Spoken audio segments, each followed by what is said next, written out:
Ces deux individus entrent dans cette pharmacie comme si de rien n'était. Très vite, ils repèrent un rayon et le dévalisent. Des dizaines de produits de marque directement dans le sac à dos du voleur. Mais il ne sait pas qu'une caméra juste au-dessus de lui, aidée par l'intelligence artificielle, détecte son comportement suspect et alerte aussitôt le propriétaire. Le pharmacien accourt immédiatement et pourchasse le malfaiteur.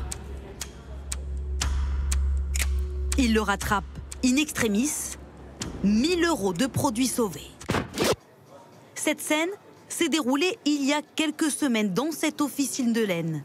L'entrée de la boutique en porte encore les traces. Ce jour-là, Laurent Biziot reçoit une alerte sur son téléphone envoyée par l'intelligence artificielle qui a détecté le vol. Ce logiciel qu'il vient juste d'installer travaille avec les images des 20 caméras de la pharmacie. Ici, il y a des caméras tous les 3 mètres, couplées à un serveur.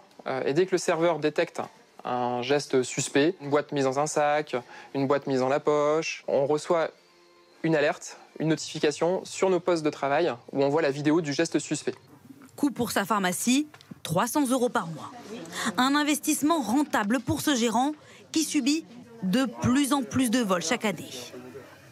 Mis bout à bout, ça peut être plusieurs dizaines de milliers d'euros pour une pharmacie. Oui. Pharmacie, parfumerie, supermarché. Selon les derniers chiffres, le vol à l'étalage est en augmentation de 14% en France. Dans cette supérette de banlieue parisienne, les tentatives de vol sont quasi quotidiennes. Les produits de beauté, généralement, ce qui dépasse surtout de 5 €.